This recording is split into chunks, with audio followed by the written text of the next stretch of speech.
중국과 일본은 언제나 한반도의 서해와 동해를 위협하고 있으며 풍부한 해저 자원은 물론 영해 침범까지 노골적으로 행하고 있는데요. 특히 중국 국영 언론들은 자칭 중국산 최신형 055 형식 구축함이 여러 척 건조되자 한국 해군을 과소평가하기 시작하면서 만약 서해에서 해전이 벌어질 시 중국 해군이 이길 수 있다는 과도한 자신감까지 보이고 있는 실정입니다. 이처럼 현대시대 대한민국은 해군력을 강화하지 않는다면 중국과 일본, 북한 등 주변국의 위협에 끊임없이 시달릴 수밖에 없는데요. 하지만 다행히도 우리나라는 이러한 문제에 대처하기 위해 대한민국 최초 7,000톤급 스텔스 구축함인 KDDX를 건조하기 시작했으며 이러한 구축함 여러 척으로 중국의 해역 침탈 행위와 독도를 향한 일본의 나불거리는 입을 완벽하게 다물게 할 수 있다는 내용입니다. 현재 강대국 한국해군의 스텔스 구축함 KDDX를 100% 국산화해 개발하겠다는 우리나라의 의지는 끝없이 불타오르고 있으며 대한민국 해군이 KDDX 6척의 전력화를 통해 독도와 이어도를 지키는 새로운 기동함대를 구성하게 됩니다. KDDX는 2020년부터 2036년까지 개발비 1조 8천억 원, 건조비 6조 원을 들여 총 6척을 건조할 예정으로 2022년까지 기본 설계를 완료하고 2023년부터 상세 설계 및 KDDX 1호함 건조를 추진할 계획인데요. 특히 KDDX 구축함에는 일본산 미사일 발사대를 아득히 추월하는 신무기 형태의 한국산 미사일 발사대를 80대 이상 장착하면서 방공유도 미사일과 대잠수함 어뢰 현무 미사일까지 모두 통합시키는 한국 역사상 최초의 다목적 스텔스 전투함으로 탄생하게 될 것입니다. 한국형 스텔스 구축함인 KDDX는 한국해군 역사상 최초의 스텔스 전투함 개발 사업이며 배수량 8,000톤 규모의 KDDX 구축함의 강력한 성능은 이전에 개발되었던 세종대왕급 KDX 구축함과 달리 전투함의 추진체계와 가스터빈 엔진을 제외한 모든 미사일 무장체계 및 전투체계 소프트웨어와 다기능 레이더 및 소나를 100% 한국산으로 통일시킨 한국 역사상 최초의 국산 스텔스함입니다. KDDX는 스텔스 형상을 위해 전투함의 모양도 이전의 한국형 구축함과는 다른 점을 보이고 있는데요. 현대중공업의 KDDX의 형상을 보면 선체 돌출부를 최소화해 고도의 스텔스를 확보한 것으로 파악되었습니다. KDDX는 스텔스 형상을 위해 전투함의 모양도 이전의 한국형 구축함과는 다른 점을 보이고 있는데요. 지난 12일 막을 내린 국제해양방위산업전 마덱스 2021에서 공개된 현대중공업의 KDDX의 형상을 보면 선체 돌출부를 최소화해 고도의 스텔스를 확보한 것으로 파악되었습니다. 특히 함수 선형의 경우 해군 구축함 최초로 파도 관통형 디자인을 채택해 스텔스 성능에도 굉장한 이점이 생김에 따라 레이더 탐지 면적인 RCS 수치를 극단적으로 낮추게 되었고 파도에 의한 선체 저항과 동요가 압도적으로 작아지는 것 또한 스텔스 형상의 장점으로 꼽힙니다. 특히 보강된 성능의 스텔스 형태의 레이더는 한국형 KDDX 전투함의 유효 사거리를 대폭 상승시켜줄 것이며 한국 해군은 세계 최고를 향하여 압도적인 예산 투자와 연구원 인력 투입을 통해 기술과 경험 축적을 능력을 상승, 전투함 분야에서 일본과 중국을 밟아서고 기술적 우세를 확보하고 있습니다.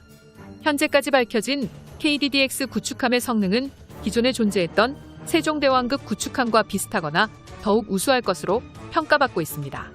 차세대 한국형 수직 발사 체계인 KVLS 미사일 발사대가 탑재되며 마덱스 2021에서 공개된 모델에서 전방에 미사일 발사대 48대 후방에 16대의 미사일 발사대가 탑재됨에 따라 총 64대의 미사일 발사대가 존재한다는 것을 확인할 수 있죠. 한국산 KVLS 미사일 발사대는 전 세계의 위상을 떨쳤으며 가장 주목해야 될 것은 미사일 발사대의 크기일 것입니다. 현재 개발 중인 현무 미사일의 함대지 개량 버전을 탑재하는 계획은 물론 개발이 거의 완료된 현무 42 미사일까지 모두 탑재될 정도의 어마어마한 크기의 스펙을 가졌고 사거리 3,000km 현무 트리순항 미사일과 함께 근거리 지상 타격에 주력하는 해룡 미사일이 탑재되는데요. 국방부는 KVLS 미사일 발사대에 지상 타격 파괴력이 강력한 현무 미사일을 주로 사용할 것이라 밝혔으며 무엇보다도 KVLS 발사대는 한국이 독자적으로 개발한 100% 국산 미사일 발사대라는 엄청난 잠재력을 지니고 있는데요. 우선 국산 미사일인 현무 미사일이나 현무사 미사일을 포함해 순항 로켓을 구축함에 장착하는 게 가능해졌고, 미국산 미사일을 의무적으로 구입해서 장착하지 않아도 되니 소모되는 국방비가 더욱 적어집니다.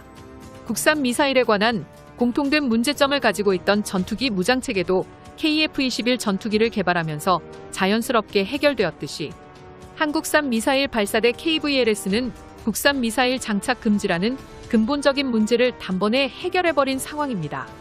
현무 미사일은 현무사 미사일과 함께 현무3 순항 미사일, 차후에 개발되는 현무 미사일 등 다양한 종류의 한국산 미사일이 계속해서 늘어나게 된다면 KVLS 미사일 발사대가 성능 면에서는 물론이고 미사일 규격 통일 유지비와 가격 면에서도 반드시 필요한 무기체계로 인정될 것입니다.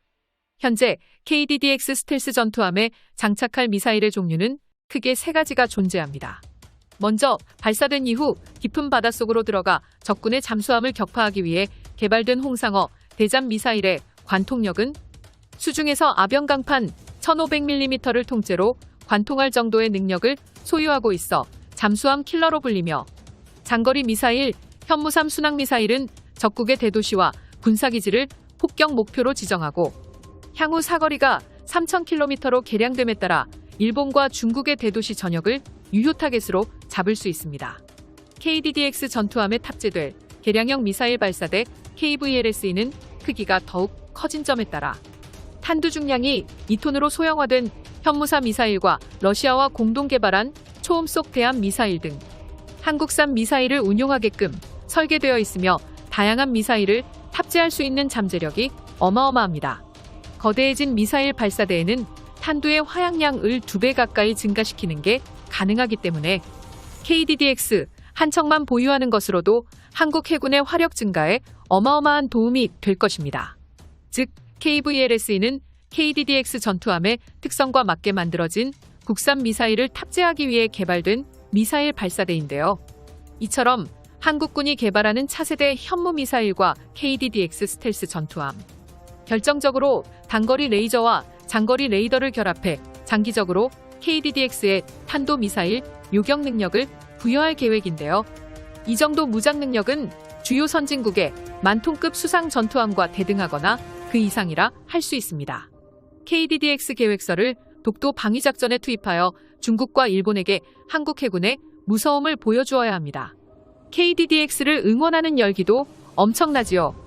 이제 주변의 적국들이 우리나라 영해에 쳐들어온다면 모두 깊은 바다 속으로 수장될 것입니다.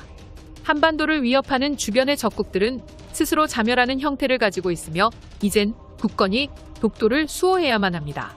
한국의 고유 영토 서해 이어도를 동해의 독도를 지키기 위해 끝없이 발전하는 대한민국 해군의 전투함들, 일본과 중국 항공모함을 한국산 초음속 미사일로 격침시켜버리고 현무 미사일로 전역을 타격해버리는 한국 해군의 최신형 스텔스 구축함 KDDX에 관한